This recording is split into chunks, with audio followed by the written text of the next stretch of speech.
Hello, everyone. I'm Donna Fiducia. And I'm Don Neuen, and this is Cowboy Logic Radio.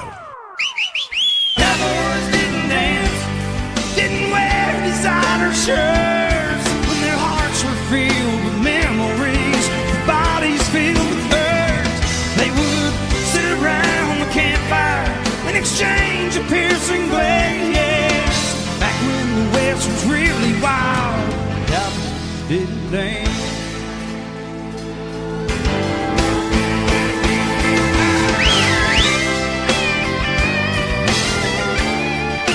And welcome to Cowboy Logic Radio, everyone. I'm Donna Fiducia. Good evening, ladies and gentlemen. My name is Don Neuen. Let me be the first to welcome you to tonight's riveting episode of Cowboy Logic Radio. Ladies and gentlemen, we are packing our bags and we are heading to South Carolina after the show. Do you know why, Donna? Yes, you know why. But ladies and gentlemen, let me tell you why. We are headed to South Carolina, Myrtle Beach to be exact. And we are going to attend and speak and entertain. I'm going to river dance. I am going to do my river dance routine in Myrtle Beach, South Carolina at the South Carolina Tea Party Coalition Convention 2018. Back to you, Donna. Never a dull moment with Don Neuen. Wait till I do my river dance You can't routine. river dance because you don't have an Achilles heel. Yeah, I do. Or It's Achilles just, tendon. yeah, I do. It's just held together with You scar played tissue. you blew it playing a church softball game. I play There's real no way baseball you for years and years and years, and I injure myself permanently. It was a career-ending injury playing for the church softball team one time. The one time that I said, no, I'm never going to play softball. The one time that I did, what do? I tear my Achilles tendon in half. But you did go 3 for 3. I was 3 for 3. As you're rounding second, as the oldest guy on the field. Yeah, by at least 10 years, too. That's right. And as you're rounding second, heading for third, after getting on base for the third time, there goes the Achilles heel. Pow! It lets this big pop out. You fall to the ground. I miss the whole thing because I'm buying a soda. That's right. I hear everybody go, oh, and I look and I go, oh my, it's you on the ground. What happened? Meanwhile, the putts at third base tags you Shortstop. out. It was the shortstop. Oh, the shortstop. I didn't make it to third base. He tags you out. I blew the tendon halfway to third base. And I'm like, are you serious? You tagged him out. He's going, the play was still on. I had to say. I ended my career on the diamond 3 for 3, scoring 2 runs as the oldest guy on the field, playing for Holy Ground Baptist Church. Being taken out on a stretcher. No, I was not taken No, you out on a weren't, stretcher. I know. I walked all the way to the truck, which was probably 300 feet. Which was really stupid, Which is too. amazing that I was able to do that with a torn Achilles tendon. And then about 3 weeks later, I said, I can't take this pain anymore. Yeah, you finally Let's decided. go to the orthopedic surgeon and see what's going on. And he explains it as like taking a mop that splits in half. That would be your tendon, and trying to get all those little pieces of like a rope mop put back together again. That's basically what your leg looks like now. So getting back to river dance, no, it's not going to happen. I might. Ladies and that would gentlemen, be we weird. hope that you too will join us. If you are in the Southeastern Conference, in the Southeastern region, we would like for you to cancel all of your plans that you have for this coming weekend, January 20, 21, and 22. Get in the car, drive the short drive over to Myrtle Beach, South Carolina, and come to the South Carolina Tea Party Coalition Convention. Beautiful facility. And most importantly, I wanted to let everybody know, Donna, that I will be signing any of the other speakers' guests that You sign their speakers' books, too? books. Yeah, I'm because sure a you lot will of these be. people, they're subject matter experts. They're high-profile individuals. They've written many, many books, like Lieutenant Colonel Buzz Patterson. Yeah. He's going to be Claire there. Lopez. Excuse me. I'm getting all worked up. And if it's- you'd like me to, any of you that are attending the convention, if you want me to autograph their books, let me know, and I'll be happy to do that for you. It's at the Crown Reef Conference Center and Beach Resort in Myrtle Beach, again, the 20th, 21st, and 22nd, so it's coming up this weekend. It's going to be and big if league. you go to, yes, big league, Big go to league. South Carolina Tea Party Coalition.com. Okay? That's South Carolina Tea Party Coalition.com, and you can get all the Or information. just Google my name. No. That's not going to work either. All right, well, listen, we've got the Milano's Pizza topic of the night, and that is going to be... Poophead. The word S. I'm sorry. The word S-holes. We're not going to say it because we are not vile... We're not CNN. Human beings. We're not CNN. That's the bottom line. When you're growing up in broadcasting, now it probably has changed in the last 30 or 40 years, but when I was in college... They're vile human beings. And I'm taking journalism classes, the first thing they say is learn George Carlin's 7 dirty words you can't say on the radio or TV. And that word is number 1, folks. That's right. It's number 1, and that last one definitely should be taken off the list. Well, yeah, but here's the thing. You were in mainstream media. You were in front of microphones and cameras for most of your adult life. I'm going to date myself. In college, in 1977, I was the only person on the air. You were still in diapers. I was in high school in diapers. On the air in the entire New York City metropolitan area during the blackout. And you still didn't say anything. Donna Fiducia I did not say the S word. Has gone her entire career without ever dropping any profanity on the air. Hat tip to you, Donna Fiducia, because you are a New Jersey Italian, which is absolutely impossible to have accomplished that. It is pretty good for me, I must say. Here's the deal, ladies and gentlemen. CNN now needs to be referred to as the most offensive news network. Poop hole network. That's right. And they won it hands down this past weekend. And I worked with Allison Camerata at Fox for years, and she's a sweetheart. I cannot believe the 180 there. I guess it makes a difference with whoever's making, paying your bills, but I could never go to CNN. All right, here's the deal, ladies and gentlemen. By the way, big hat tip to Media Research Center for posting a beautiful article about this. It was pretty darn Most good, of you guys know that President Trump reportedly, allegedly, and probably did, referred to Haiti and some other some African countries as poop hole countries, blank holes. Yes. S-holes. Yes. All right. CNN in 24 hours, in a 24-hour time span on January 12th, which was the day after the Washington Compost reported that this new Trumpism, S-holes. And the thing is, it's reported by Dick Durbin. I call him Dick Turban, okay? It's reported by Dick Turban, who has been known to lie. But again, being Donald Trump, he's not referring to the people, he's referring to the countries, and they are banana republics. They are being overrun, and the people do not have a say. Their governments are suppressing them. Look at Haiti. I'm sorry. Look at Haiti. Look at Puerto Rico. Look at Puerto Rico, even before the horrible hurricane. All right. It's a banana republic, folks. Third world countries. And you don't see anybody going there for vacation, especially not Dick Turban. All right. Well, we don't really care about Dick Durbin. And Lindsey Grahamnesty. All right, well, here's the deal, ladies and gentlemen. In a 24-hour period on January 12th, CNN aired the term S-hole 195 times. They actually said it because the FCC rules don't go for cable news. It's That's only right. ABC. So they can say whatever they want to. PBS. And you can NBC. watch and patronize who you want to. 195 times in 24 hours. That calculates out to be about 8 times an hour for every hour for the 24-hour period. And that doesn't even count Saturday, Sunday, Monday. Or today. All right? It doesn't count the times that it was flashed on the screen. Sometimes with a whiteboard by that mental midget Cuomo. He's up there, and on the whiteboard it's written, quote, "This is who he is," referring to Donald Trump. And then it says poop hole underneath it. He's calling the President of the United States a poop hole. Yeah, in his own little childish handwriting. Yeah. My handwriting's so bad, I at least know not to use it.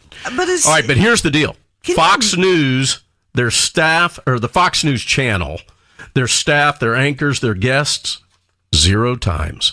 They never said it. Well, have some class. They instructed everybody, you are not to do this. ABC, CBS, and PBS, also 0. CNN, 195 times in 24 hours. And Don Lemon. I bet the count now is well on its way to 1,000. But Don Lemon, 22 times during 1 hour, and then 11 times during the second hour, 33 times in his show. 2 hours. In his show. He is such a nothingness. NBC did do it once. Right. MSNBC 14 times between 5 and 11 p.m. on Friday. And that MSNBC. mental midget Cuomo and your former colleague, Allison Camerata, who's absolutely a huge disappointment to me. Yeah, and I'm sure to you. 33 times. 33 times in 3 hours. Yeah, from 6 to 9 a.m. on CNN New Day. And the contributor, this guy, Jeff Yang, I never heard of him before, applauded Jim Acosta, Anderson Cooper, Don Lemon, Phil Mudd, Jake Tapper, and Brian Stelter. I was going to say Setzer. When are the last times any of those people that you just mentioned relevant? No, I know. But and the thing is, we shouldn't even talk about them because they do get some relevancy if they get some airtime. But this is a joke. This is the president of the United States, folks. Can you imagine if Fox did this to Barack Obama? Can you imagine? Hey, ladies and gentlemen, you want to do something to fight this stuff? Call all of your airports. I'm going to give a hat tip to Mark Levin on this. Call your airport, your local airport, and say, why are you playing CNN and CNN International in the airport?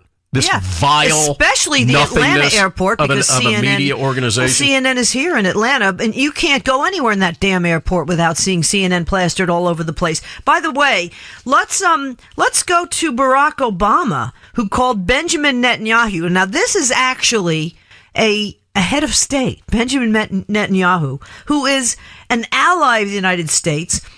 But, well, he wasn't an ally of Barack Obama. Right, but Israel certainly is. Not of Barack Obama. No. But Obama called Netanyahu, let me remind you, everybody, a chicken poop.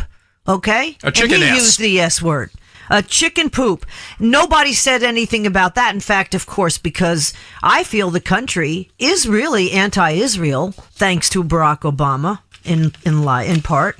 That, that's okay. That's freedom of speech. Well, but Lindsey Graham has been chastising Donald Trump, has he not? Yes, he has. And that's like the pot calling the kettle black, is it not? Yes, it certainly is. He was in with that meeting with Dick Turpin. And let's go back now to Lindsey Graham on the floor of the Senate. The people coming across the southern border live in hellholes. They don't like that. They want to come here. Our problem is we can't have everybody in the world who lives in a hellhole coming to America. Ooh, now, what year was Lindsey that? Graham, 2013. Okay, so he didn't say the S word because he's, not from New York. He was sitting in the chambers of Congress. Well, that hasn't stopped CNN from broadcasting it either. I mean, well, they don't sit in the chambers of Congress, but still. Lindsey Graham, what's the difference? It's the pot calling the kettle black. What is the difference, folks? Let's call it what like difference it does is. it make? What difference What difference does it make? Oh, my God. All right, well, we got to keep moving here, ladies and gentlemen. We have met an unbelievable young patriot. Yes, we have. He's a 6th grader, ladies and gentlemen. He attends a public school. We're not going to disclose, because he's a minor, who this gentleman is. Yep.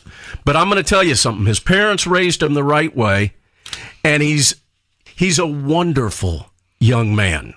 Now, this wonderful young man, in the 6th grade social studies class that he had, was given an assignment to write a report. And he was given an article of which he needed to read and write that report. Can I just say one thing, though, before you go into this? Yes. The reason why I was so endeared to this kid is he doesn't call it social studies. He calls it socialist studies. This is a 6th grader. All right. Well, here's the deal, ladies and gentlemen. In many of the point we're trying to make with this is how this indoctrination of our children is taking place not only in the mainstream media, but in the schools. Yeah. And the schools are using distorted media to indoctrinate these kids. Now, there's a news aggregate website called Newsela, Newsela. It's a database of current events, stories tailor-made for classroom use. Now, the thing you got to be really concerned about here is tailor-made for classroom use. All right, now, what's going on here is there was an article that was written and published in the Associated Press. It was a 6-page article, and it was discussing the fact that Trump stokes anti-Muslim sentiment censored in the U.S. abroad, blah, blah, blah, blah. And he's talking about these videos that he was tweeting about. All right? Now, NEUEN takes this, and they end up watering it down, Trying to altering make it changing kid-friendly. it, and they take it down to 4 pages. And they said, we want you to go home and write a report on this. Now, Donna is going to read you this article. She's going to do it quick because we're running short on time. And then, ladies and gentlemen, we've got a treat for you. We are going to play the audio file of this young 6th grade patriot reading his own response, his own report that he submitted to the teacher. Kids got guts to stand up to a teacher. Now, first of all, there was a part of an article talking about Elizabeth Warren and how Trump referred to her as Pocahontas, and also about David Duke and how he endorsed Donald Trump. But the New Zealand... We don't have the time to read Right, the we whole don't have to go thing, through that. so But just give them a gist of it for the first couple of pages. Okay, the Newsella title is Trump's Anti-Muslim Retweets Meet Global Opposition. Right off the bat, you're talking to a 6th grader to go against the President of the United States. And there's a huge picture of a bunch of protesters with a bunch of picket signs that all look like they've been printed up by George Soros, and a huge sign across the front that all of them are holding that says, "No to Islamophobia." And then underneath it says, "Don't scapegoat migrants. Stand up to Trump. Stamp out anti-Semitism." That's the only good thing in the whole thing. And refugees welcome. This is one big, huge sign picture, and then underneath this article, again titled, Trump's Anti-Muslim Retweets Meet Global Opposition. Dateline, Washington. President Donald Trump was quickly condemned by political leaders and civil rights groups for retweeting inflammatory videos. The videos were posted on Twitter by an extremist British political group. Posted November 29th, the videos claimed to show violence being committed by Muslims. Trump retweeted videos from Jada Franson of Britain First. This very conservative British group's prominence has grown with Trump's attention. Actually, it has. Great group, by the way. James Slack is a spokesperson for British Prime Minister Theresa May, who leads the British government. Slack said that Britain First seeks to divide communities. It does this using, quote, hateful narratives that peddle lies and stoke tensions. He said it is wrong for the president to have done this. Trump is due to visit Britain soon. We know now he's not going to do this. But then it goes on and talks about British hate groups posting videos. And that is real, says White House spokesperson. Someone asked if the president had a responsibility to verify the content's truthfulness. Sarah Huckabee Sanders said, whether it's a real video, the threat is real, and that is what the president is talking about. End of quote. Britain First is a group that opposes diversity, the mix of people from different races and backgrounds living together. They also strongly oppose Muslims by condemning what it calls the Islamization of Britain. Britain First political candidates have run in local and national elections with little success. They have spoken out against the construction of mosques and the place of worship for Muslims. I mean, this is, and then tweets encourage fear and bias, and it ends by saying, Trump's prejudice against Muslims reveals itself at every turn. The American Civil Liberties Union, in a tweet, said, the group fights for equal rights for all people. His tweets encourage, quote, fear and bias. All right. Now, the audio that we're about to play for you is a 6th grader that we have met reading his own response and reading his report that he submitted. This article relates to the period of Reconstruction by leaving out facts to incite anger, which will only lead to our country being divided further. The article states that President Donald Trump stated the violence was committed by Muslims, when in truth, President Donald Trump stated the violence was created by radical Islamic terrorists. Also, where it says President Donald Trump teases Senator Warren by calling her Pocahontas, the article leaves out the fact that Senator Warren claimed for years to be Native American, knowing it was a lie that she finally admitted it was a lie. It is true that David Duke supported Donald Trump, However, Trump did not ask for his support. News articles such as this one, which report half of the facts of the situation to push the idea of racism where it does not belong, is the reason why there is so much hate and intolerance in this country. I am glad I watch the news every night so I can recognize fake news. Man, he's got my vote for president in about 30 years. Ladies and gentlemen, there is hope. There is hope with children like that see through the BS. Donna, who do we have coming up? We are going to highlight speakers at the South Carolina Tea Party Coalition Convention that we are emceeing this coming weekend. First of all, Kevin SHIPP, former CIA operative and anti-terrorism expert. We'll talk to Daniel Greenfield, author and columnist, and Adam ANDRZEJEWSKI of OpenTheBooks.com. It's all coming up next on Cowboy Logic Radio. Cowboys didn't dance, didn't wear designer shirts. Their hearts were filled with memories, their bodies filled with hurt. They would sit around the campfire and exchange a piercing glance. Back when the West was really wild, cowboys didn't dance, yes. When cowboys didn't dance, didn't wear designer shirts. When their hearts were filled with memories, their bodies filled with hurt. They would sit around the campfire and exchange a piercing glance. Back when the West was really wild, cowboys didn't dance.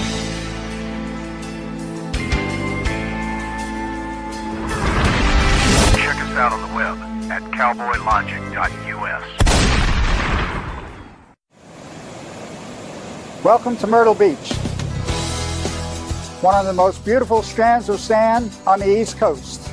My name is Joe Dugan, and I'm the founder and executive producer of the South Carolina Tea Party Coalition Convention. This is our 6th anniversary this year, and we've gone to a new resort, the Crown Reef, to enable more people to come, enjoy our conference and the beautiful weather here in Myrtle Beach. This year, I can promise you, although we have had outstanding conferences in the past, this convention will be our best ever. The theme for our convention will be President Trump's contract with the American people. It's the contract that you, the people, voted for the president to uphold. We will sing the praises of those who have upheld it and call out those who are standing in its way as he tries to make America great again. So come down, hear it firsthand. Our speakers are down here for 2 days. They want to meet you. We have a huge radio row. They want to interview you. We want to hear from you, folks, and we will give you some ideas to take home with you and spread throughout your neighborhoods. Mark your calendars now. It's an easy date to remember. It starts January 20th, just 1 year to the day from President Trump's inauguration, and we run from the 20th to the 22nd. Go to our website, SouthCarolinaTeaPartyCoalition.com. You can look at all the speakers that we're going to have this year, as well as look at speakers that we've had in past years. We're looking forward to seeing you all, folks, and please say a personal hello when you stop down here at our convention. Hurry!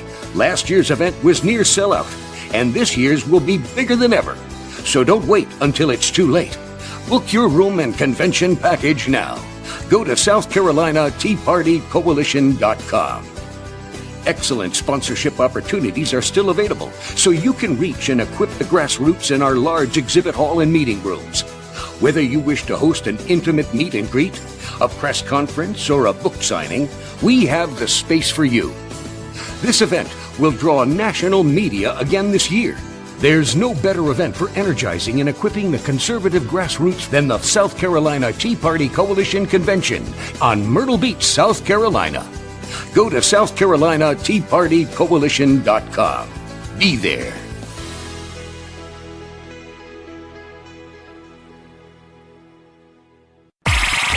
You're listening to your local news source, WLBB, News Talk 1330 and FM 106.3. Hey everybody, they're back on again! Cowboys didn't dance, didn't wear designer shirts. When their hearts were filled with memories, their bodies filled with hurt. They would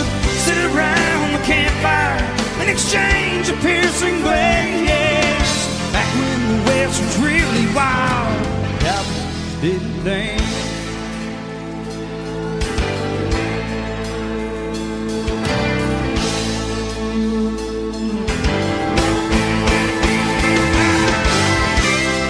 Welcome back to Cowboy Logic Radio. I'm Donna Fiducia, along with Don Neuen.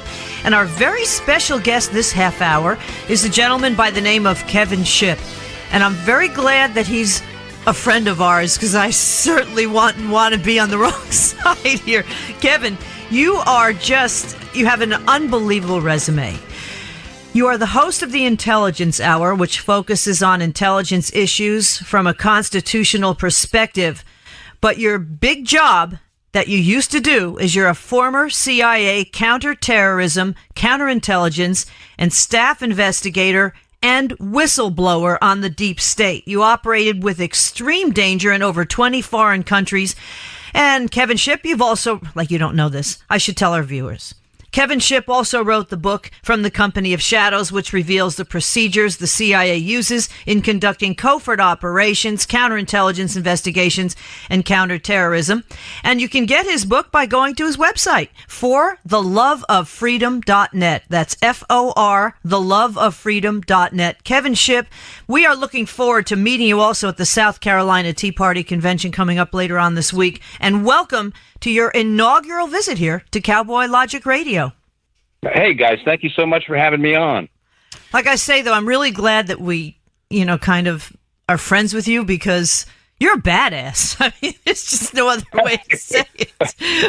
Well, I refer to myself as a recovering CIA officer, and I have to go to weekly meetings of CIA Officers Anonymous to try to get all that stuff out. No, but seriously, it took a few years to return back to normalcy.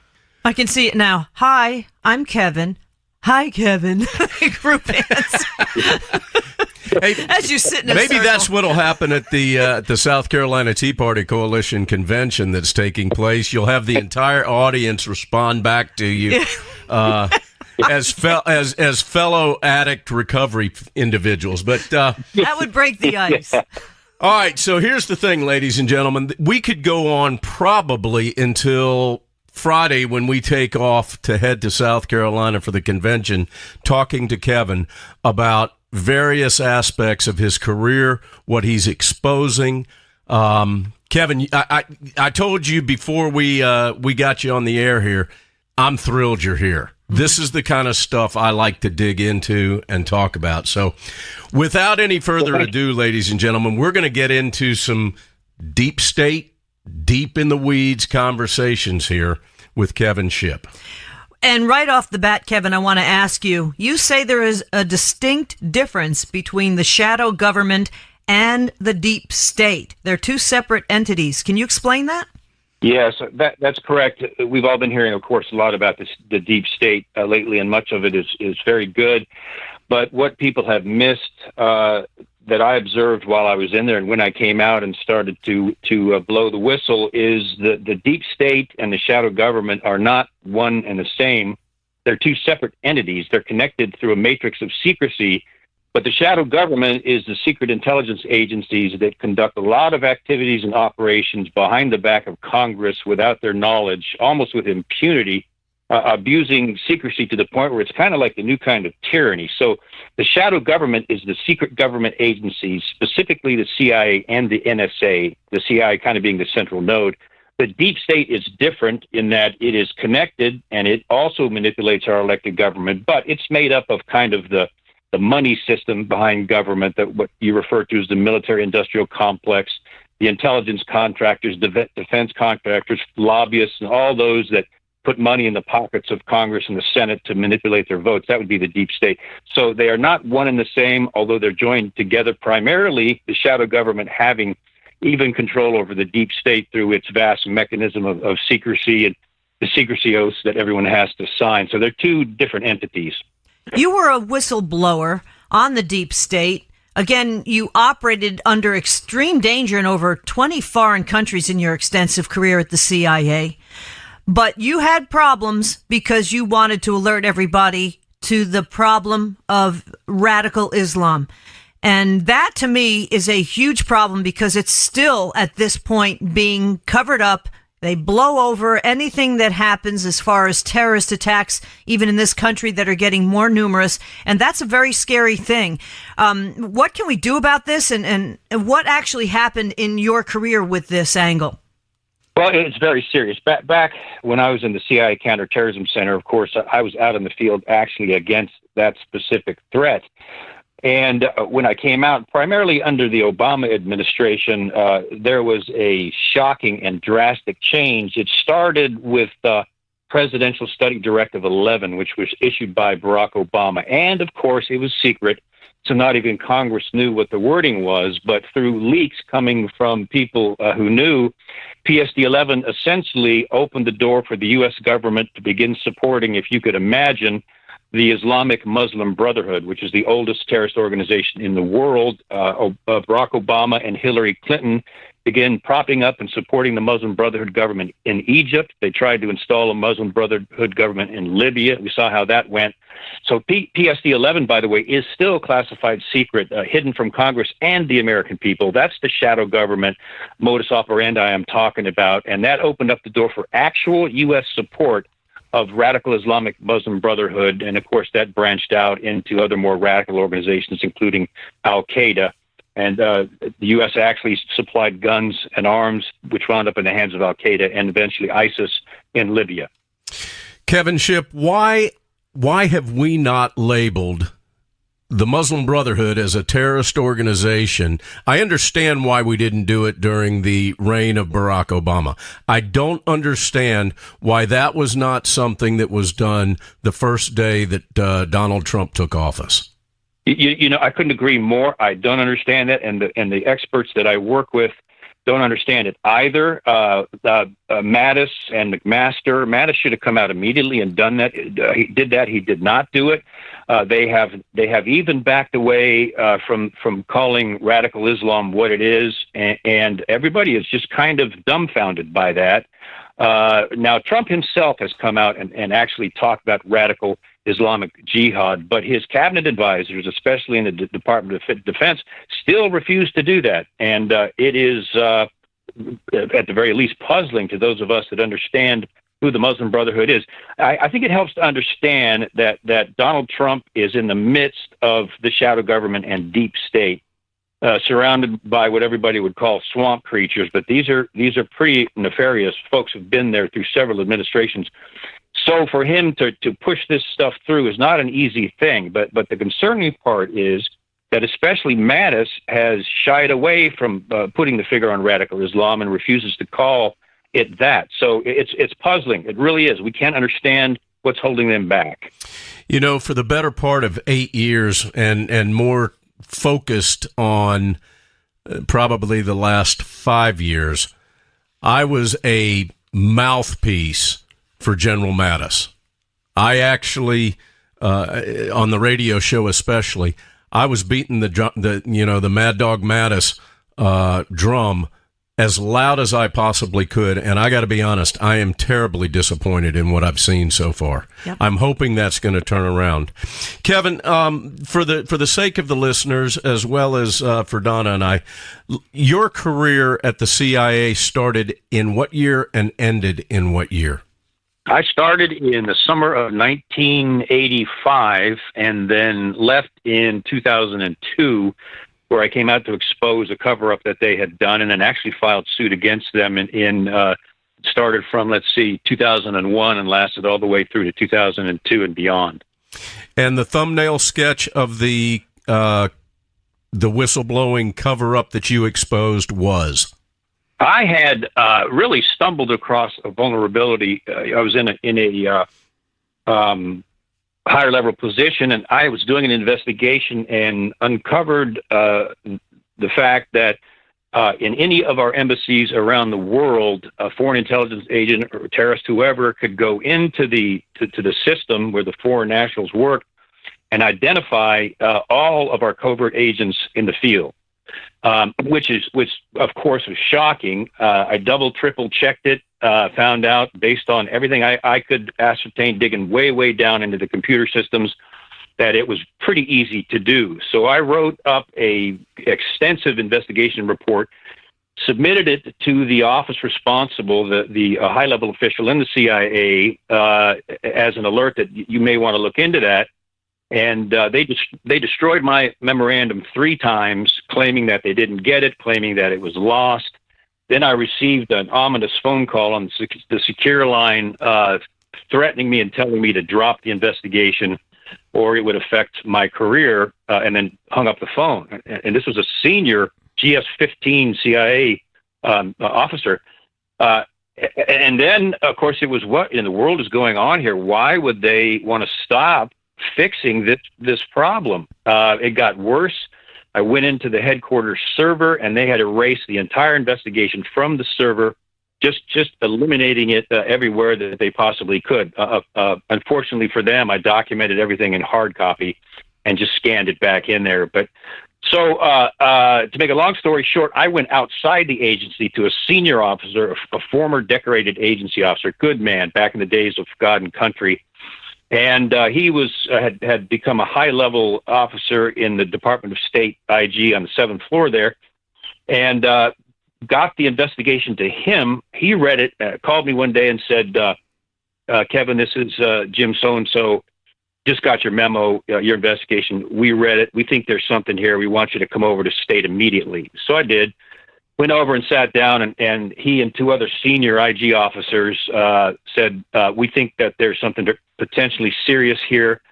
We're going to do a global investigation. Keep your mouth shut at the agency. Keep your head down. And it's going to take a few months. And when we get our findings, we'll call you back. So I dutifully went back to my desk within the CIA, sat there and went back to work. And in about 3 months, I get a phone call on the secure line, and it's Jim. And he says, we need you to come over to state immediately. And I said, yes, sir. Drove over to State Department, went up to the IG, sat down with Jim and the 2 other officers. And he said, it's not as bad as you said it was. It's worse, 10 times worse than what you found. We found any foreign national, foreign intelligence agent in the foreign section can go into that system and identify CIA covert agents. This is serious. We're going to have another meeting. We want you to come. We're going to actually bring the CIA senior management in, and we're going to confront them with this. So I went back to headquarters. It was getting extremely serious. Got a phone call from Jim again and said, Kev, would you report to State Department immediately this afternoon? We've got the CIA management there, and we are going to confront them with this. So I showed up to state headquarters, a big conference room with a long table in it. The 2 IG guys sat at one end, and here was the CIA manager that had destroyed my memo sitting at the other end, and then Jim and I across the sides of the table. And Senior Department of State began to publicly rebuke the CIA for putting the lives of its agents at risk for over 10 years. It told them it was going to be a documented rebuke that was going to be published to the entire intelligence community, and they should be ashamed of themselves for covering this up. Thank you very much. That's the end of this meeting. And they walked out and left. The CIA manager, with the blood drained out of his face, just left the meeting without saying anything. And I sat there thinking, well, I got a laser dot on my chest now.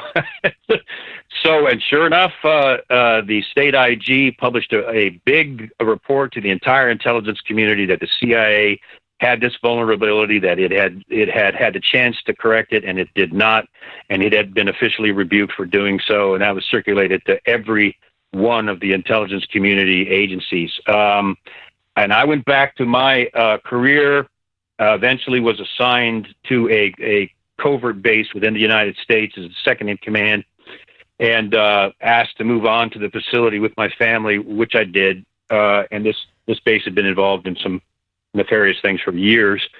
And I'm called one day and guess who come and meet your new boss, Kevin. And so I went up to the main building, walked in there, and my new boss was the CIA officer who sat there at the table and was rebuked by the Department of State for what he had done and rebuked publicly, was now my boss on this base. So it's pretty clear that the operation had begun. My family began getting desperately sick.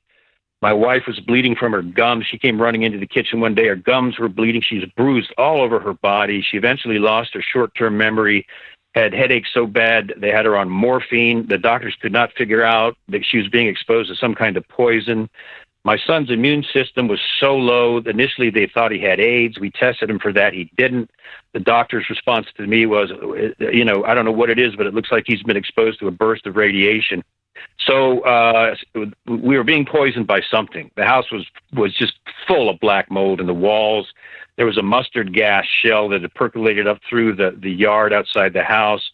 So I tried to get the house tested 4 times. They refused, claiming national security as my family got more and more ill.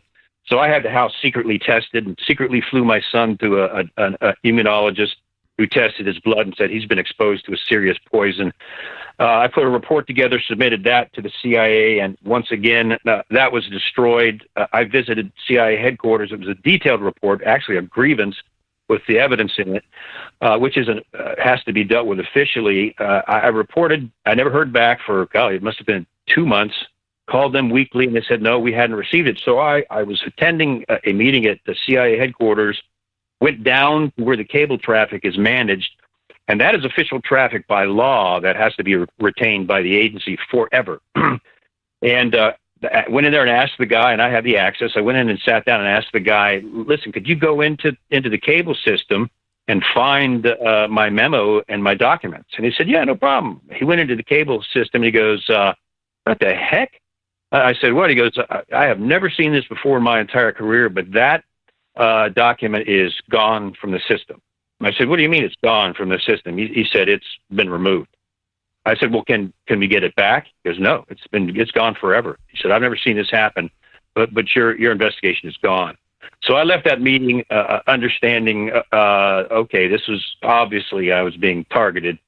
The worst part, though, was my family was now involved. They were desperately ill. Excuse me. So I filed a personal injury suit at that point against the CIA for the injury to our family.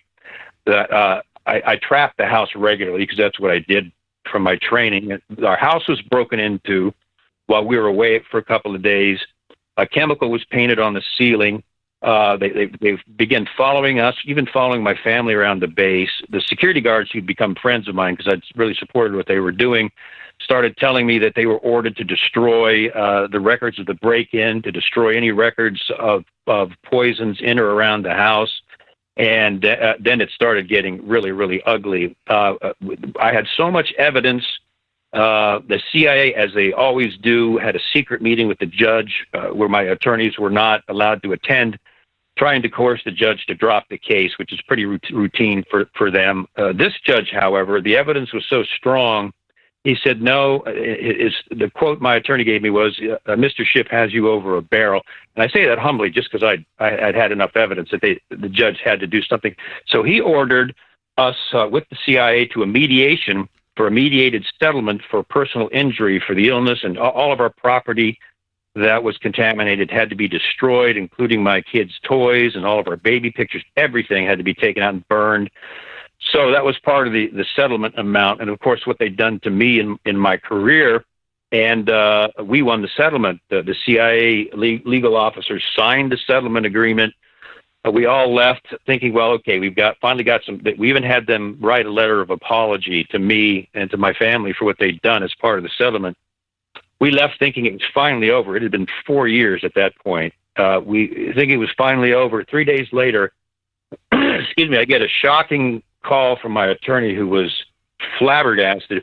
He said, I just got a call from the CIA, and they told me they're not going to abide by the settlement. And I said, what? That was a legal proceeding overseen by a former federal judge. And he goes, we've never seen this before in our career, but the CIA has said they will not abide by the settlement, and that you will have to accept a fraction of the settlement amount. And if you don't accept that, they are going to use the state secrets privilege, shut your case down, and seal it so not even Congress or the Senate can access the information. And if you talk about it, you go to prison. So we talked about it, of course, my wife and I and oldest son, and said, no, that was a legal agreement that they signed. This is supposed to be a constitutional government, supposed to be. no, we're not going to be intimidated, and we're not going to let them break a legal document. So I called back and I said, you tell them no. I expect them to abide by their original document, and we're not taking a fractional amount. So our attorney relayed that to the CIA. What the CIA did was they invoked the state's secret privilege on our personal injury case, sealed it in court. Not even our Congressman Frank Wolf or any other congressman or senator could have access to it now. And then they threatened me with prison if I talked to anybody about the cover-up or what had happened in our case. That's when I became a whistleblower. I had to make the decision whether I was going to shut up and go away because they're an unbelievable abuse of secrecy and the Constitution, whether I was going to just go away or whether I was going to fight it, even risking prison. I decided, not in my constitutional government, you don't, and especially not with my family, you don't. So I came out publicly and exposed what they did, the fact that they did it. I wrote from the company as shadows. They blacked out the parts about their cover-up and even the doctor's diagnosis. So I built a code into the book, which went through the CIA censors, which they missed. It's still in there, exposing that they abused the state's secret privilege to shut down a case where they'd injured a family. Since then, I've come out exposing the government's abuse of secrecy, which I witnessed personally, how they do it, the system that they use to do it, how they lie to Congress, how they do these things without Congress's knowledge, running guns to Benghazi, for example. And that's what I call now the shadow government, and that's what I'm exposing in my lectures and speeches. Wow. Holy cow. I'm speechless. It Shipp, takes a lot to make me speechless. Ladies and gentlemen, you're listening to Kevin Shipp, former CIA agent. And I tell you, Kevin, you just took us from a fascinating and interesting conversation to one that is giving me chills right this second. And I have absolutely no idea what word in the English language or the human ability to speak to describe what you just said. First, I am at a loss for words, and Donna is at a loss for words, and that in itself, because she's a New Jersey Italian, never happens. That talked for a living for 30 years. Kevin, how is your family now? First, that's the first question I would like to ask. How are they doing now? Well, at the end of the 3-hour speech I talk about how they go after whistleblowers and their families and exactly how they do it. My marriage was broken up. I don't want to divulge personal information from my former wife, but she and my oldest son were diagnosed with clinical PTSD. As you could imagine, their house was broken into. All the property was destroyed. They were followed. So it wound up in divorce. The family was broken up. The CIA actually withheld my retirement funds, which is a felony, to try to drive us into complete financial ruin. And I dealt with OPM, called them and advised the lady. She told me, well, the CIA has blocked your retirement. And I told her, ma'am, I want you to understand that is a felony. I think the OPM may want to rethink that. I had those funds within a week because they realized that she could have gone to jail for that, although the CIA didn't care. So it broke my family up. My former ex-wife now was very traumatized. She's remarried now. She's doing pretty good. My oldest son dealt with this, especially the physical aspect of this, with his immune system being in such a bad condition. He's still dealing with that. He's doing pretty well, but he's still recovering. But essentially, it broke our entire family up. Ruined my retirement. I had to come out with no retirement when I started standing up against them. And of course, their attacks continued. They raised the interest rates on my internal credit union loans and everything. And so it was a huge battle that was unbelievably stressful.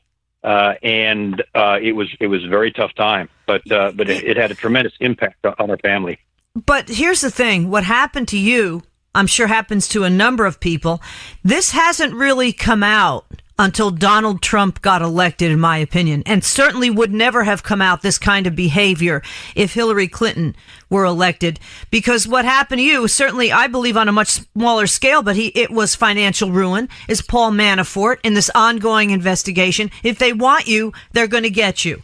We've seen what the FBI Jay Dobbins. Jay Dobbins, with same the thing. ATF. Yep. And the thing is, what's happened with the FBI, we're reading about, or we're seeing firsthand the corruption there. And now you're exposing the CIA, I believe, and we only have a minute left, unfortunately. We can't even get to Project Cassandra. But that is, to me, what we're seeing with the FBI going on with the CIA. Your information you're talking about with your experiences there. I mean, the fish is rotten at this point from the head on down. And I think there's so many good agents like yourself that are still afraid to come forward, but hopefully might be able to come forward now, at least have a little bit more nerve to do so. We hope so, yes. Wow. I still can't. We need another half hour to talk about Project Cassandra. We need another segment. Ladies and gentlemen, Donna, please give the website out. Okay. It's fortheloveoffreedom.net. And that's your book, Kevin Shipp. The book is from the Company of Shadows, which reveals the procedures the CIA uses in conducting covert operations, counterintelligence investigations, counterterrorism operations, and apparently going against their own agents. And I got to get this in very quickly, Kevin. If they order your book from your website, which Donna's going to give once again before we have to go to break here, they get the copy of the book that actually has the code in it that explains all of this, correct? That is correct. They won't get that from Amazon, but if they get it from the Company of if they get it for theloveoffreedom.net, the key to the code will be stamped on the inside cover of the book, and that's about the only way you can get it, because I do that personally. Wow. All right, Kevin Shipp. In short, do not buy the book from Amazon, ladies and gentlemen. Go directly to the website. Donna's going to give it to you one more time. fortheloveoffreedom.net, the word for, F-O-R, fortheloveoffreedom.net. And also, Kevin, you host the Intelligence Hour, and we're going to, get to when that is on, and we'd like to talk to you further about that as well and have you back on to tell the rest of your story, because this definitely was not enough. Everybody is going to have a huge treat hearing you talk at the South Carolina Myrtle Beach Tea Party Convention coming up later on this week. We are looking forward to that, Kevin Shipp, and thank you so much for joining us here on Cowboy Logic Radio.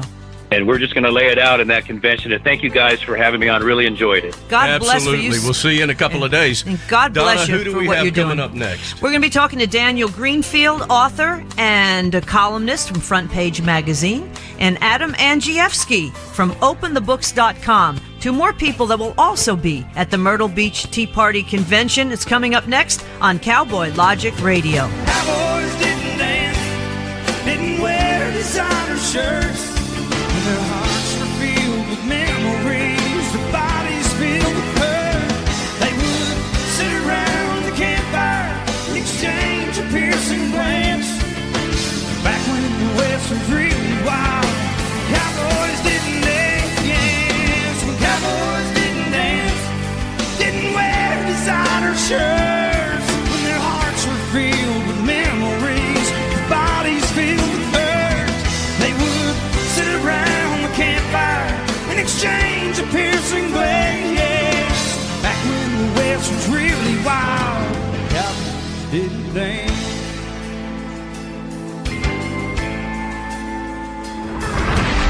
Check us out on the web at cowboylogic.us. Hello, everyone. I'm Donna Fiducia. And I'm Don Neuen, and this is Cowboy Logic Radio. Cowboys didn't dance, didn't wear designer shirts. When their hearts were filled with memories, their bodies filled with hurt. They would sit around the campfire and exchange a piercing glance. Back when the West was really wild, cowboys didn't dance.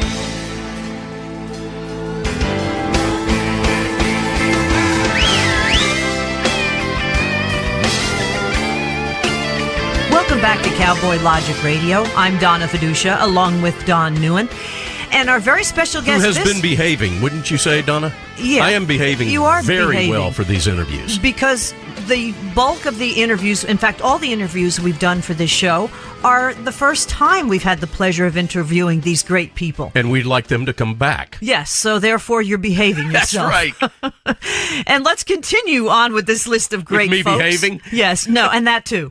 But Daniel Greenfield is another special person that's going to be addressing the South Carolina Myrtle Beach Tea Party Convention coming up later on this week. And I'm going to have the pleasure, Daniel, of emceeing that event as well.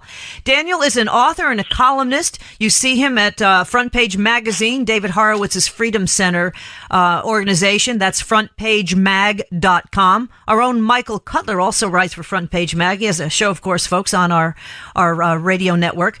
And also his blog spot is Sultan Kanish. That's SULTANKNISH.blogspot.com. Lots of great articles. And Daniel Greenfield, welcome to Cowboy Logic Radio.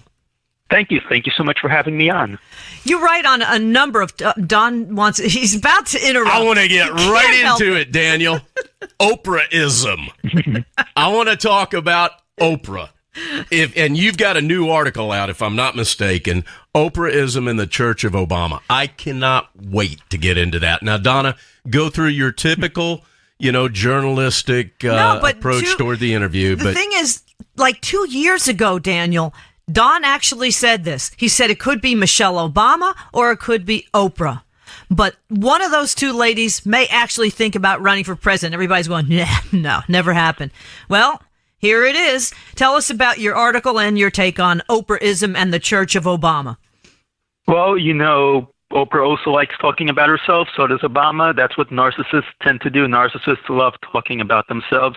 They love branding themselves. They love selling themselves. And because, people can only listen to you talk about yourself for so long, you have to try and do it. If you're a clever narcissist like Oprah and Obama, you have to do it in a way that says it's really about you. It's not about me. When I talk about myself nonstop, it's really because it's about you. Or as Obama put it, we are the ones we've been waiting for. My triumph is your triumph. I embody you, and you can find yourself in me. And this is really the kind of political narcissism we saw endlessly under Obama. Now, if we actually go to an Oprah presidency, we could get it right directly from the horse's mouth, because that's what Oprah's been selling for quite a while now. But it's the cult of personality that I just can't get over at this point, because there's nobody that really, and I hope history does bear it out if they don't try to rewrite it. There's no worse president that we really have had in recent memory than probably Barack Obama, who I believe was even worse than Jimmy Carter. To me, he was a used car salesman. He was a pretty face, and he was able to sell anything to the American public. And when you have a dumbed down electorate, really, thank you, public education system, it's very easy to put one over on people. And I'm afraid, Daniel Greenfield, that we're repeating history, and it's not good. It's an ugly situation. This is really the problem with having an uninformed electorate. It's of having low information voters. It's having people out there who are just going to vote for a celebrity, and so they decided we're going to run Oprah. Or the other version of that they were going to do was they're going to run The Rock, or they're going to run Tom Hanks, which Michael Moore's been advocating for. Since these people are constantly in the media anyway and they're completely useless, why not make them president? Isn't it amazing also that the dumbed down electorate and the dumbed down voters will vote on a persona of an individual that is created, like Tom Hanks, or for that matter, Oprah, that they end up seeing on TV. Oftentimes, for example, in the case of Tom Hanks, which is a complete facsimile of the actual individual, but they'll vote on that. They'll vote on Tom Hanks as the guy that floated around in the ocean and had a best friend as a volleyball. Well, stupid is as stupid does, I guess. Yeah, there you go. Really is exactly. The case. Hey, Daniel, let me ask you this real quickly. I often believe and say on the radio show that it's real important to identify a threat so that you can somehow become proactive and defeat that threat or combat that threat. I consider someone like an Oprah Winfrey a threat to the Constitution and to America. I'd like your opinion as how big of a threat you think Oprah Winfrey could be if she ended up getting traction, decided to run, which clearly is speculation at this point. But how big of a threat do you think she is? I think any celebrity could be a threat because, again, a portion of the population, and a not insignificant portion of the population, one reads and believes whatever they see on the news or read or hear, and two, just has very little awareness and gets its political news from Saturday Night Live. This is something that I think we've all seen from time to time. And just put a celebrity out there, one with name recognition, and it's quite possible they would just go to vote. The question would be voter turnout, and I imagine somebody like Oprah would actually be able to maximize voter turnout quite well in the way that Hillary Clinton wasn't, because let's face it, Oprah is just a lot more popular and a lot more charismatic than Hillary Clinton, but then again, so is a dead horse. Really? What do you really think, Daniel Greenfield? Here's the thing, though. Like you say, she could mobilize the electorate, which I think Hillary's problem was. What really scares me is the thin margin Trump was still able to win by, because Hillary was such a poor candidate. And voter fraud, I think, comes into that. I think the fact that Hillary was a terrible candidate comes into that. But, you know, the media totally attacking Trump, 95% negative.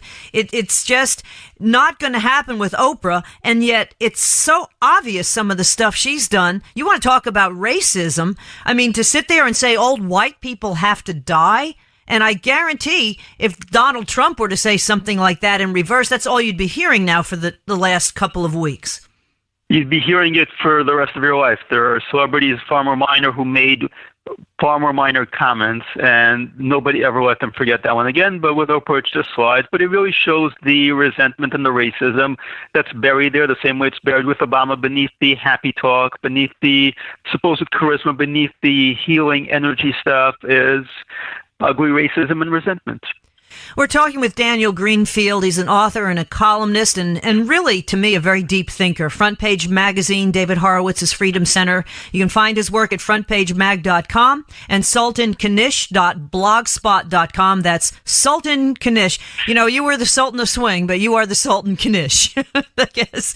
Hey, Daniel, we have a friend from South Africa who has told us that the blueprint of what happened in South Africa, she feels, is trying to be implemented here in the United States.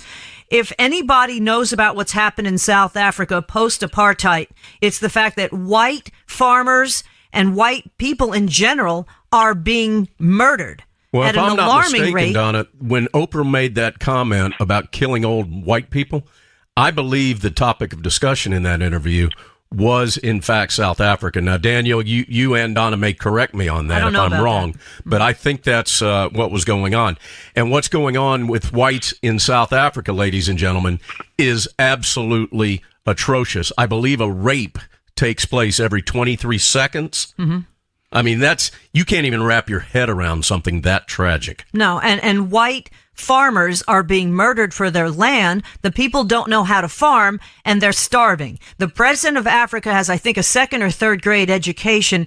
And the problem is you can't have that blueprint actually transfer completely to the United States. Because what they're doing now is kind of like blaming Bush. They're blaming apartheid 20 years later still.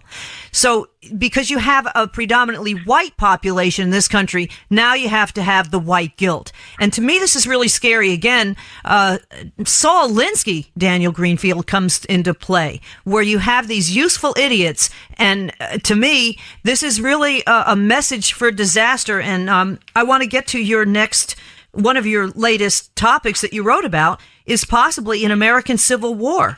I mean, that really is something that more and more people are thinking about, and not just conspiracy theorists.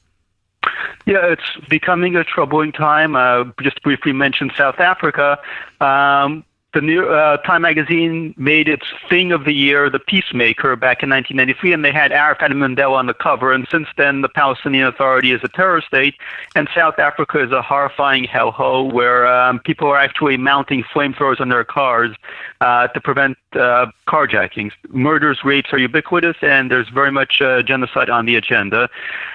But really, the question is what's going on in our own country. South Africa is, unfortunately, a lost cause. The United States of America is not a lost cause, and we are in the middle of a civil war. For now, it's not a shooting war.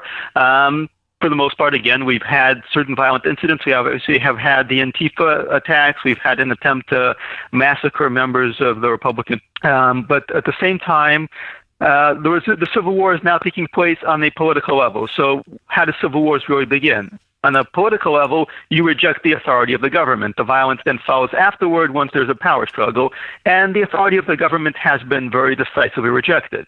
So obviously the left rejects the idea that President Trump won the election. The Russian collusion conspiracy theory, the various other conspiracy theories are all ways to rationalize that. But, if you go back to when Bush won the election, again, they did the same thing, except it wasn't the Russians back then. It was his brother in the Florida Supreme Court. But the basic idea is that both Republican presidents who won the election in this century, their victory, the legitimacy of their victory was rejected by the left.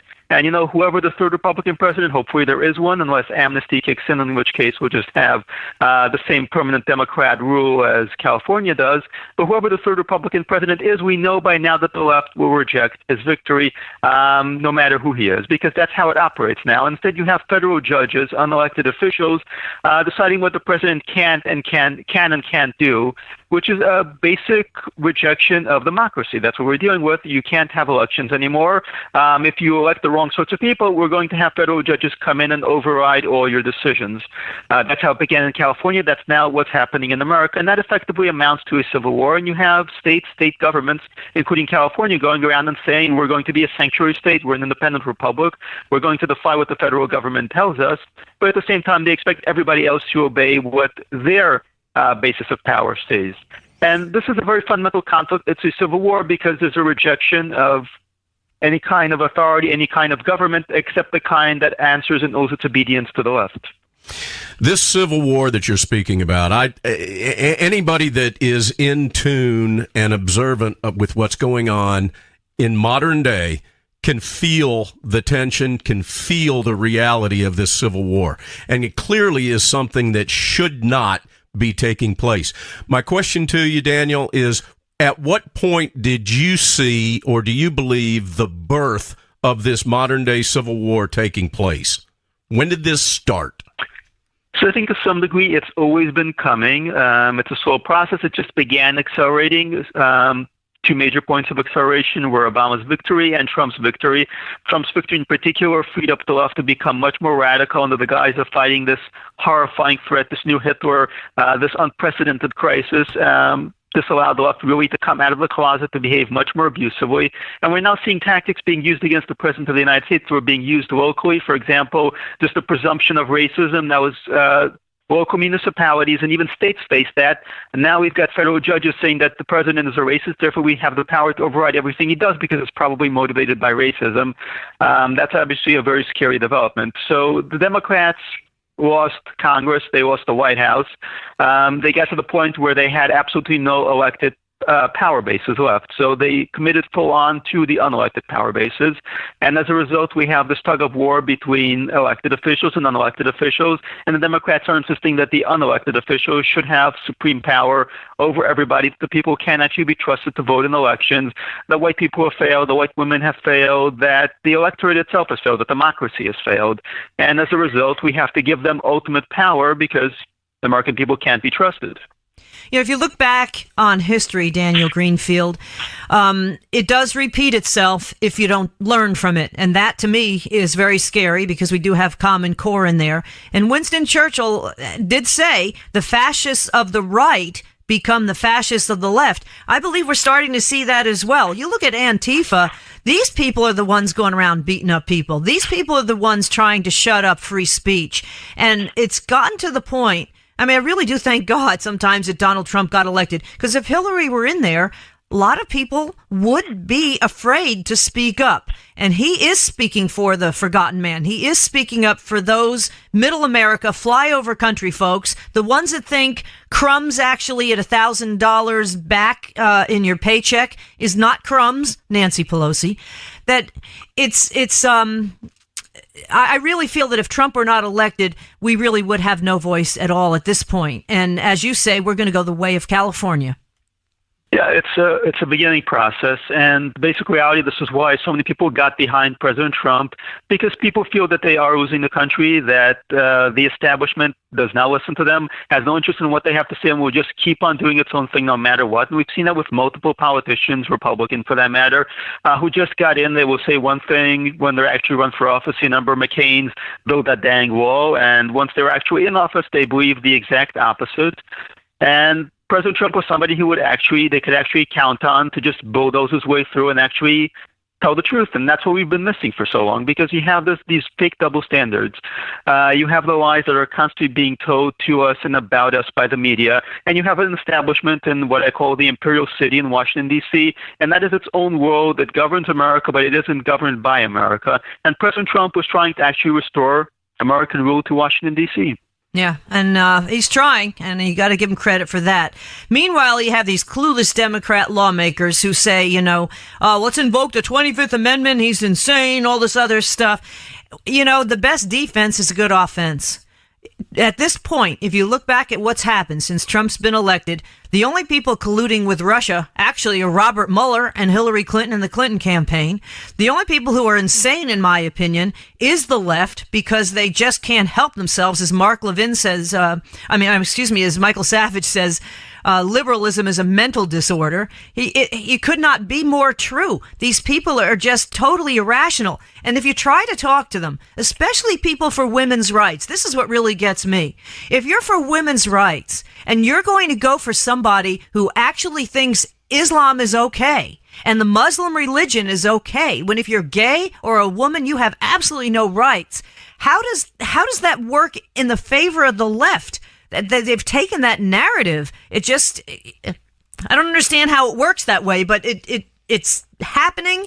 We're seeing it, and the Republicans need to push back, and in my opinion, they're not. They're not, but again, Republicans are very good at surrendering. They're not very good at fighting. Exactly. They're better at fighting their own base than they are at fighting other guys.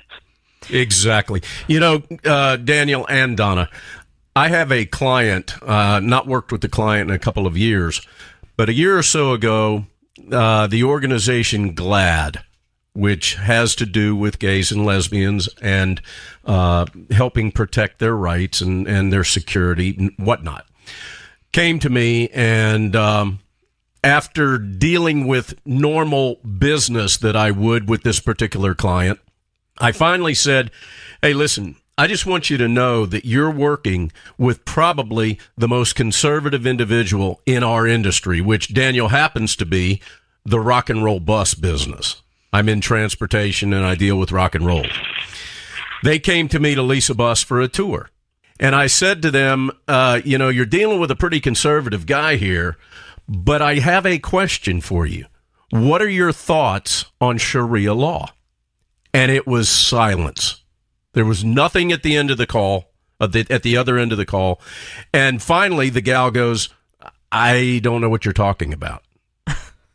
So we got into a conversation about it. And I think that this goes back to what both you and Donna were talking about, which is absolutely an ill-informed, dumbed-down electorate that is voting for all of the wrong reasons, or many of the wrong reasons, but doesn't have a clue. Now, you're talking about an organization that really should be on the forefront of being able to understand and discuss Sharia law, and they have no idea. Well, useful idiots. Saul Alinsky definitely is proud, I'm sure, wherever he is. Daniel Greenfield, what you just mentioned earlier, too, is that the Republicans don't stand up for themselves. I always say they partake in the circular firing squad, whereas the Democrats basically circle the wagons.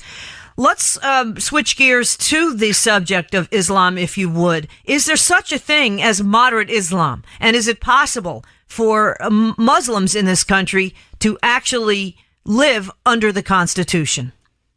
So those are two interesting questions. I can quote the Islamist leader of Turkey, who said, of course, there's no moderate Islam, there's just Islam. And this was the guy who originally went to jail for reading a poem, which went, the mosques are our barracks and the minarets are our bayonets, and the faithful are our soldiers, Allahu Akbar.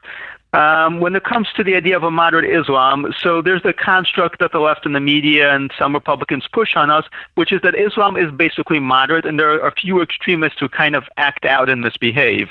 Now, they can't really define what moderate is, except that it's not the people who are currently killing us right now. So during the Arab Spring, for example, they insisted that the Muslim Brotherhood is a moderate organization, even though the Brotherhood is about as moderate as the serial killer next door. This was an organization that was pretty clear about its violent intentions, that it spawned numerous terrorist groups, including Hamas. So in many cases, what moderate Islam actually means is the people trying to blow us up are the extremists, and anybody else who isn't right now shooting at us must by definition be moderate, and thus Saudi Arabia and Qatar and Hamas become moderates because they're at least somewhat more moderate than the very worst of the killers. And then when you had ISIS and Al-Qaeda and ISIS were fighting each other in Iraq and Syria, and some of the Al-Qaeda militia suddenly became moderates because, of course, they're fighting ISIS. If ISIS is extremist, the people they're fighting must by definition be moderate. Obviously, this is a very stupid and ridiculous way to look at things, but you get this a lot in the media and even again from some Republicans. So are there Muslims who don't want to impose Sharia law and don't want to kill us? Obviously, there are. No group of people are all on the same page all the time. But overall, this is what Islam believes. Islam is a military religion. It's a theocracy. It believes in imposing Islamic rule. Now, not all Muslims will take their religion seriously. Not all of them will think about it. Not all of them will say, well, the Quran says that we must kill infidels, so we have to go kill infidels. But the problem is that it is Islam. So it's not so much Muslims as it is the ideology that they believe, and not all of them believe it equally. Now, can there be a moderate version of Islam? There could be, in theory, a moderate version of anything. We could, in theory, have a moderate communism or a moderate Nazism. The odds of us having that are a little more problematic. So in some Western countries, in theory, there could have been this kind of watered-down version of Islam that would not be theocratic. But really, by the time the Saudis and others began funding mosques and the Muslim Brotherhood began setting up their operations, that's pretty much over. There are a few imams and a few mosques that are actually liberal, but they're very much the exception. They're very much the outlier, and they absolutely are not representative. And that's scary because the Muslim Brotherhood gained a huge foothold, obviously, before the Obama administration, but it's put on hyperdrive, in my opinion, since Obama became president. Daniel, we only have a few seconds left. Can you just comment quickly? Is it possible for President Trump to outlaw the Muslim Brotherhood, which would cause a lot of problems to go away? It's absolutely possible. There's been a bill like that kicking around. There's been a push within the administration, but again, you have different forces within the administration, and some people in the administration, say Tillerson and McMaster, are much less on board with that. But President Trump, I believe, has discussed it at one point. It's possibly in the pipeline. The question is it going to get out of the pipeline? But the Brotherhood is, without question, an extremist jihadist organization, and we should be asking people coming to this country, the way we asked them if they're members of the Communist Party or if they had any involvement in Nazism, whether they were ever members of the Muslim Brotherhood or an associated organization. This is something we should be doing. It's basic vetting, and it's time to start it right now. It's total common sense. Daniel Greenfield, unfortunately, we're out of time, but we look forward to meeting you and talking with you this coming weekend at the South Carolina Tea Party Convention in Myrtle Beach. Again, folks, find his work at frontpagemag.com. That's David Horowitz's Freedom Center, and also sultankanish.blogspot.com. Daniel Greenfield, thank you so much for joining us here on Cowboy Logic Radio. Thank you so much for having me on and for a great conversation. And coming back after the break, we're going to talk to Adam ANDRZEJEWSKI, openthebooks.com. It's coming up next on Cowboy Logic Radio. Cowboys didn't dance, didn't wear designer shirts. Their hearts were filled with memories, their bodies filled with hurt. They would sit around the campfire. Welcome to Myrtle Beach, one of the most beautiful strands of sand on the East Coast. My name is Joe Dugan, and I'm the founder and executive producer of the South Carolina Tea Party Coalition Convention. This is our 6th anniversary this year, and we've gone to a new resort, the Crown Reef, to enable more people to come, enjoy our conference and the beautiful weather here in Myrtle Beach.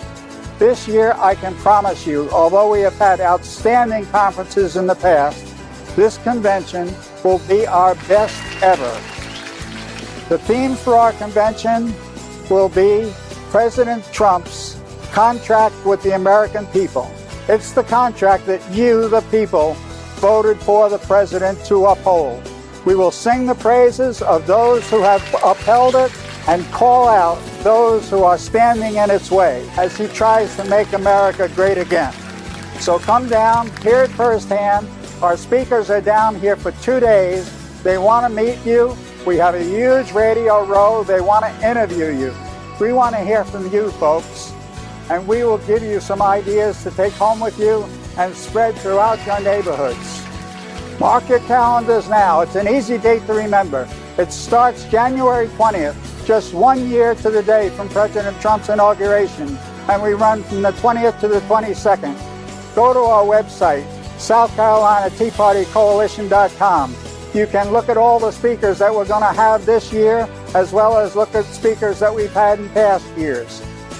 We're looking forward to seeing you all, folks, and please say a personal hello when you stop down here at our convention.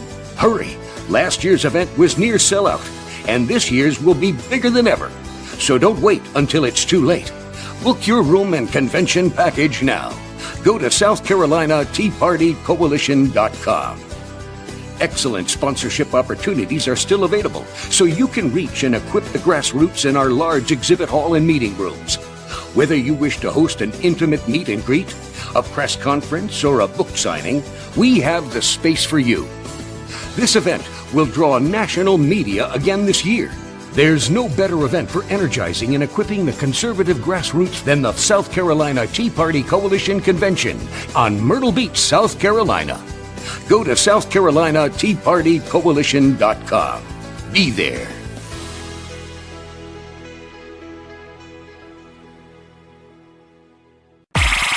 You're listening to your local news source, WLBB News Talk 1330 and FM 106.3.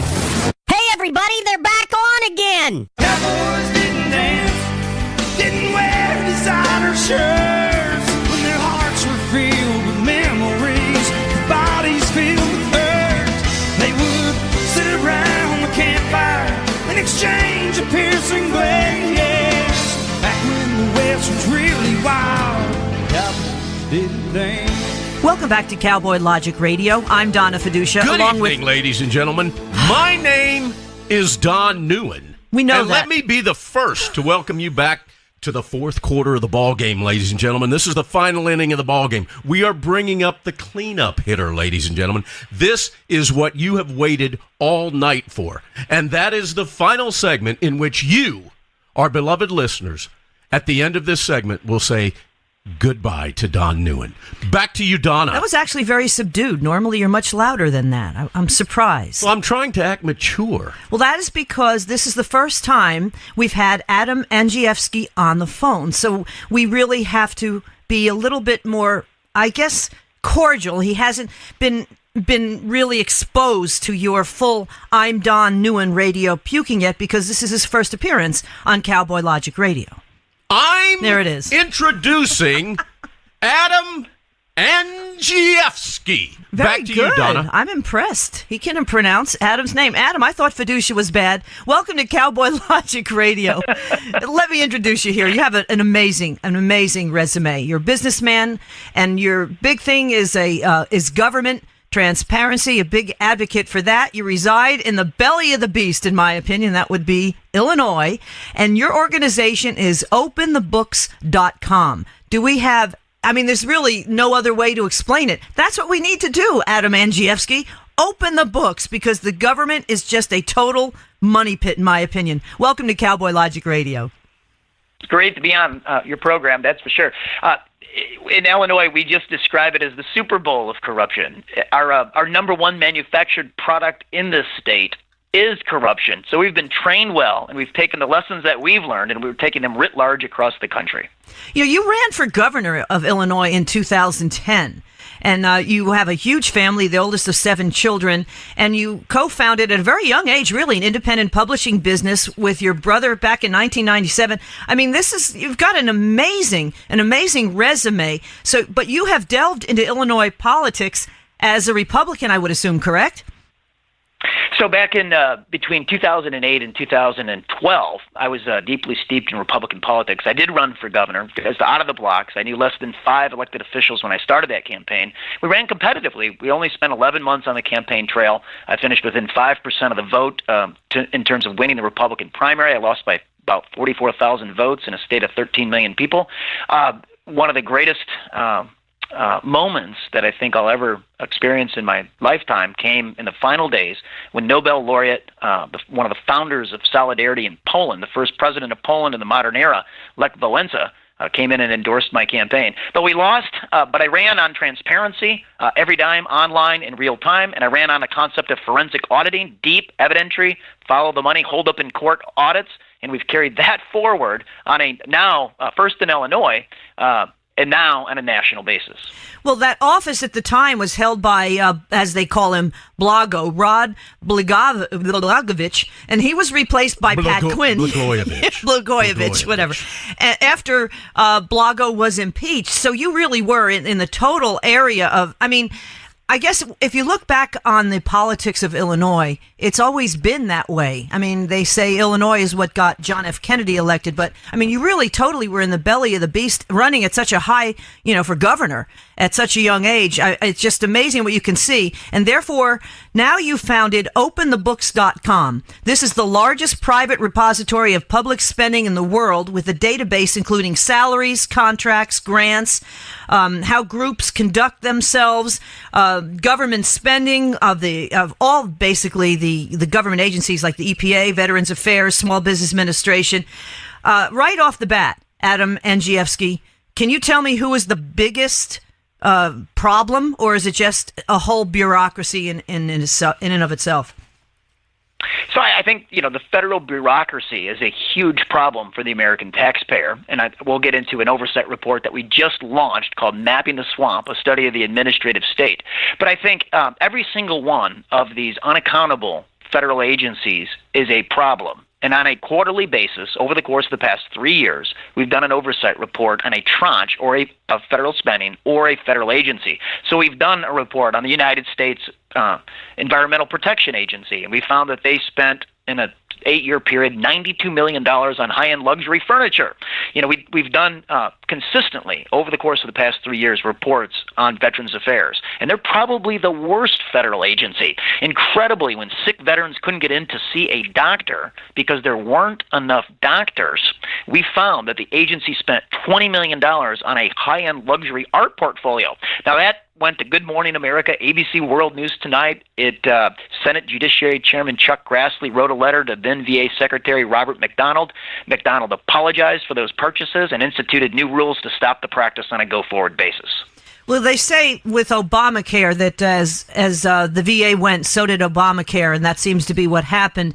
I noticed you said 60,000 new employees, only 10% are doctors, and they go and spend $20 million on a portfolio. It's just really outrageous. Don had a question. Adam, let me ask you this. One of the big problems that I've had for, quite frankly, as long as I can remember in my adult life is a complete lack of accountability. Now, when you couple that with the absolute waste and frivolous spending that's going on here, that is creating a mountain of debt that nobody can actually really wrap their head around. When are we hoping, or if ever, is there going to be the opportunity to hold people that are absolutely urinating our money away accountable for doing this? I mean, some of the things I just heard you say in the first 2 minutes of this interview are nauseating. Right. So here we really believe that good government and accountability start where we live. If we don't have accountability locally, where you and I, Don, have reputation, where we have network, where we have influence, then we'll never get it in Washington, D.C. Washington, D.C. is the Super Bowl of corruption because we, as citizens, are not engaged holding our local public officials, elected officials, and bureaucrats accountable for their tax and spend decisions. And I want to give a little context on this. Over the course of the last 4 years, there's been a watchdog organization, 2 retired military veterans, and everybody listening to the program should Google them. They're called the Edgar County Watchdogs. And in Illinois, from the middle of nowhere. They live in a county that has 18,000 people. They've got to drive an hour and a half just to hit a dry cleaner.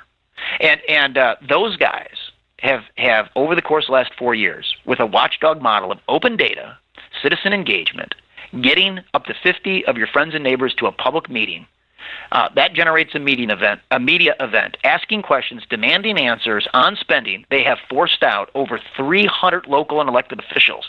Now they're finally, after 4 years, they're getting help from local states' attorneys.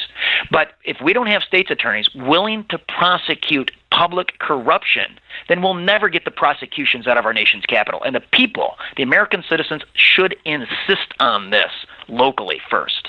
Thank you for that answer, because you've just given Donna and I, as well as all of our listeners, valuable information, and that is it's so simple.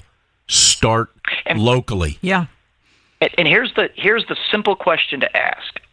You file a Freedom of Information Act request for the local public body's checkbook. And then when you go through that checkbook, you will see things where you have questions. And here's the question to ask the elected official. Where in the law do you get the power to make that expenditure? Because what we find is a lot of the spending is actually illegal. The law, the fundamental and underlying law is pretty good still in this country. We just need to hold them to the law. Yeah.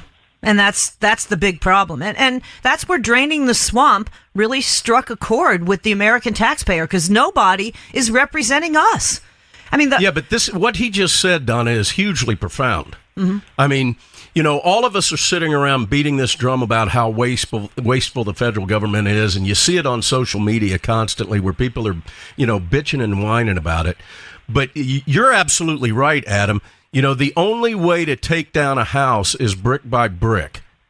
And that brick, for many people, should be they need to start locally, because that's where they're going to have the influence. You and I can call our congressmen in Washington and our senators in Washington and the White House all day long, and by the time we get off the phone, if you really are going to look yourself in the mirror and be honest with yourself, probably not much got accomplished by that. Because you're talking to a staffer, you're talking to somebody who, quite frankly, doesn't want to take your call. But if you start doing things on a local basis, they can't ignore you. They can't refuse it. Yeah, they can come burn your house down, but they're not going to. They know where you live. Yeah, but you can create change. Right. And then when you do call your member of Congress, they'll sit up straight, they'll take your call, because you have a defined local base of good government power, and you've actually accomplished real change where you live. And that's the only thing these guys understand. They only understand, as you know, a couple of things. It's money, campaign cash, votes, and power and influence. That's it. There's nothing in this about principles or anything that we were ever trained in elementary school on why people go into, quote, public service. It's only power and votes. Yeah. Well, and there is, for the most part, and granted, ladies and gentlemen, I am more than willing to acknowledge that there are good, solid people in our federal elected Congress. But the bottom line is, these guys really, for the most part, Adam, don't quite understand, let's do the right thing. Yeah, that really is the problem. And 15%, I think 15% of the elected class, sees it the way we do, and 85% of it doesn't. So it's a bipartisan problem. But, it's our problem. We've allowed this to happen on our watch, and so we have to take it back. And, just since 2011, at openthebooks.com, our forensic auditors, what we have found has led to the assembly of grand juries locally and with statewide Illinois constitutional officers, indictments, successful prosecutions multiple times, congressional hearings and subpoenas, government accountability, GAO audits, administrative policy changes in the federal agencies, federal legislation in Congress, and much more. So people can get it done. Ladies and gentlemen, openthebooks.com. Open the books with an S.com. We're going to be giving you that website throughout the rest of this interview, but we encourage you to jot that down. Dig into this, ladies and gentlemen. Adam is giving us the tools that we need to be able to dismantle a dysfunctional, bloated, corrupt system brick by brick. But you got to start, as they say, trickle-down economics. Well, you have to start at the bottom with this. You have to start locally and then move your way to the big fish. Well, it's funny because getting on this topic, I was listening to Mark Levin this past week, and he had a guy call up and complain about how his kid is being brainwashed in public school.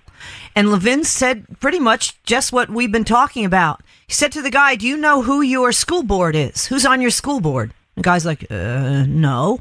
And he basically said, well, that's what you got to do. You got to go there and you got to raise Cain. And this is, unfortunately, I feel, because, and it kind of goes back in a big circle, because of the high taxes we have to pay. We have to work more. It's not mom staying home, the nuclear family, and dad going off to work.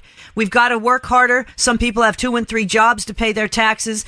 The kids come home from school. We're doing homework with them. To me, the teachers don't teach anymore. It's just a total breakdown. And who the heck has time to go to a town hall meeting or a school board meeting? But you have to make time. Otherwise, you have this degradation, which we're facing today. And that's really scary to me, Adam.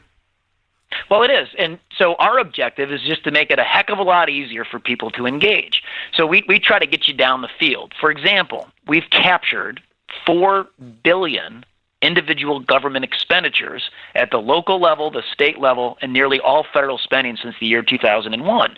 So by and large, across the country, especially in the people living in the 15 most populous states, we nearly have at every level of government every dime online from the last fiscal year. We have 15 million public employee salaries and pension records online.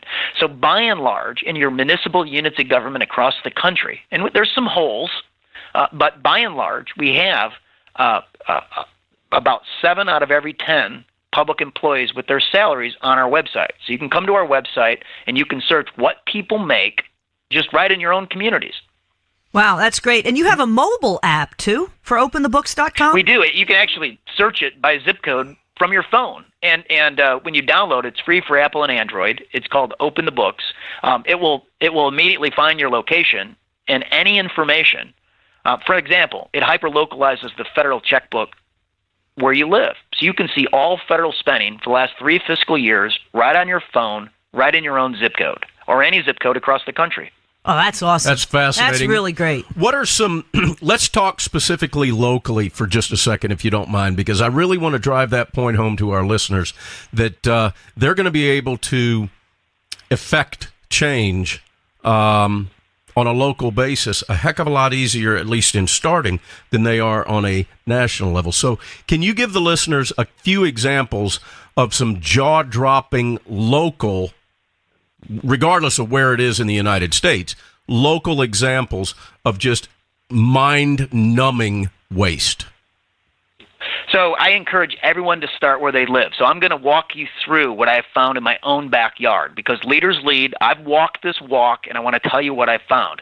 So first off, let's take a look at the federal checkbook in my zip code in Hinsdale. I found that the Small Business Administration gave $3.6 million in taxpayer-backed low-interest loans to our local Rolex jeweler. $2 million went to our local Lamborghini auto dealer.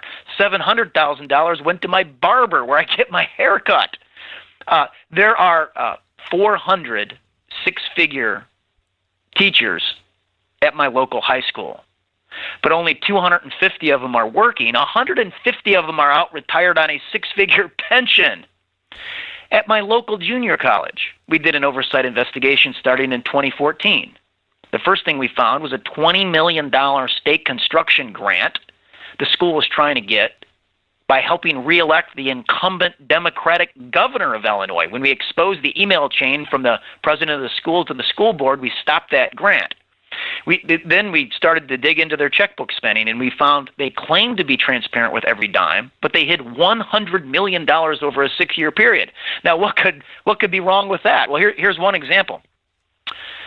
They built an upscale French restaurant complete with a world-class wine cellar and hired a French sommelier.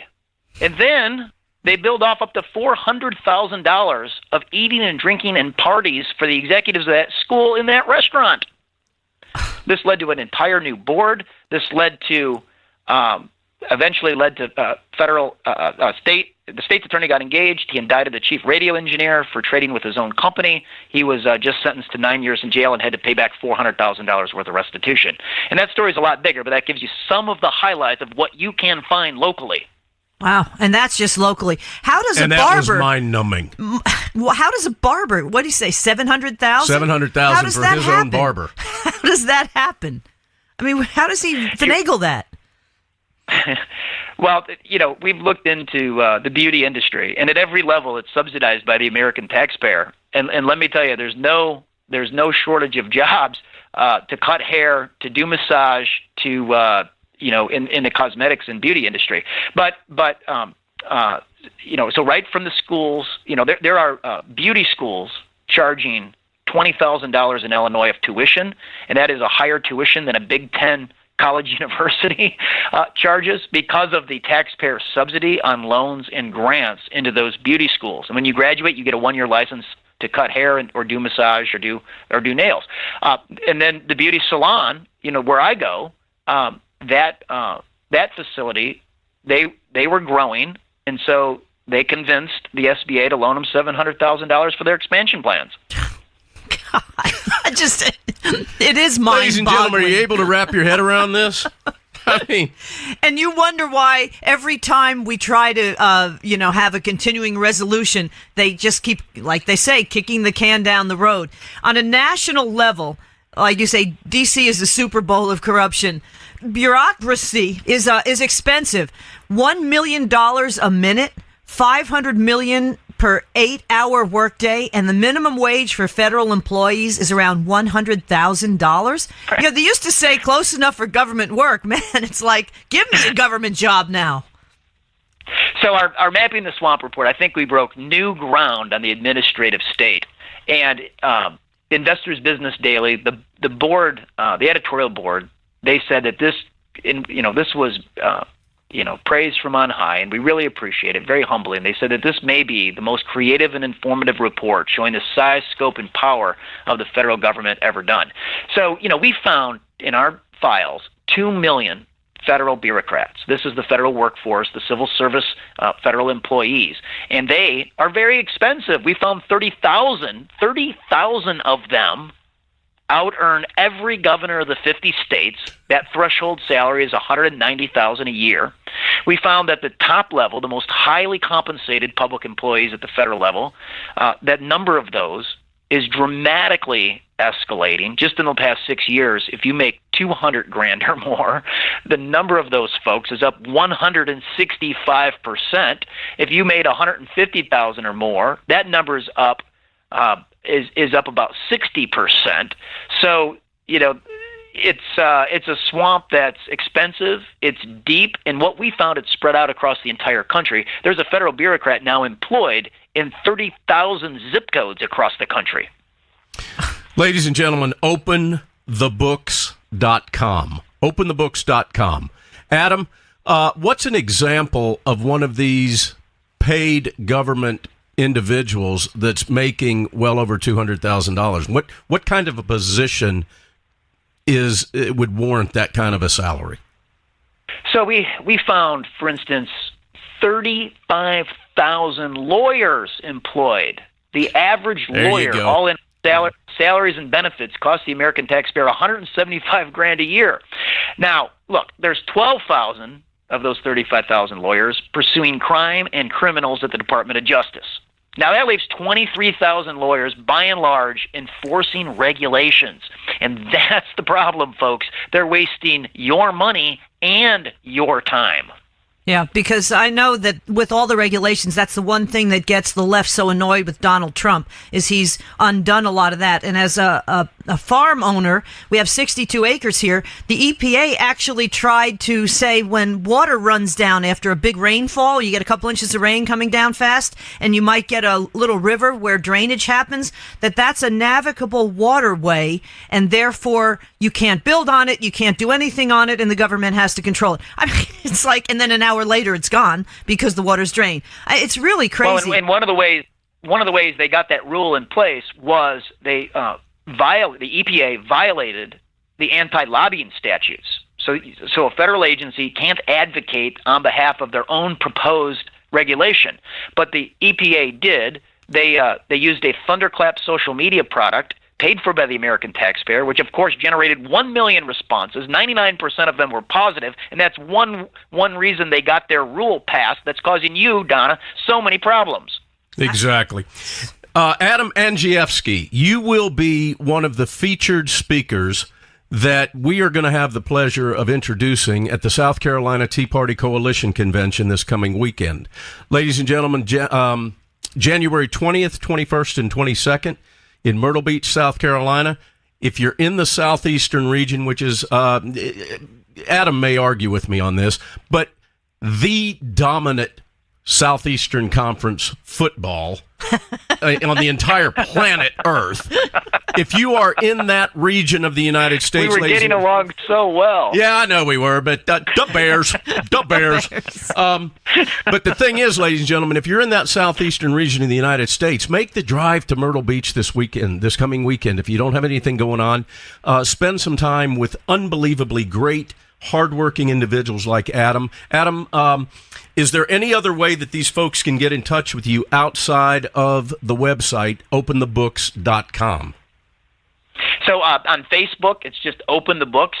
We'd love to, have fans and friends there. On Twitter, at open_the_books. So any of those ways, I'm really excited about the South Carolina Tea Party Convention. It'll be my third time speaking there. It's an outstanding group of people, and it really steels the spine for the fight ahead. Yeah, it really does. I'll just tell you a quick story. A couple of years ago when we went, Don had to get back to work. This is 2015. As we're driving out, we see the Trump jet flying into the Myrtle Beach airport, and we're going, we really have to get to work. Do we want to go back in? Let's go ahead and go. Yeah, let's go home. Back to Atlanta.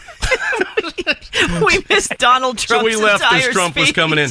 Donna, we're out of time. Adam, we're out of time. Man, thank you so much for joining us tonight. And again, really looking forward to meeting you and shaking hands and spending some time with you this coming weekend. Adam Andrzejewski. I'm looking forward to it. We certainly are too. Adam Andrzejewski, openthebooks.com. On the mobile app, search your zip code and you can find all the government corruption in your area, folks. And he basically proves that crime does pay, unfortunately. Ladies and gentlemen, thank you so much for joining us. Another show wraps up of Cowboy Logic Radio. Again, find us at talkamericaradio.us. We love you all. We hope to see you at the South Carolina Tea Party Convention coming up this weekend in Myrtle Beach. And God bless America. Cowboys didn't dance, didn't wear designer shirts. Their hearts were filled with memories, their bodies filled with hurt. They would sit around the campfire and exchange a piercing glance. Back when the West was really wild, cowboys didn't dance, yes. When cowboys didn't dance, didn't wear designer shirts. When their hearts were filled with memories, their bodies filled with hurt. They would sit around the campfire and exchange a piercing glance. Back when the West was really wild, cowboys didn't dance.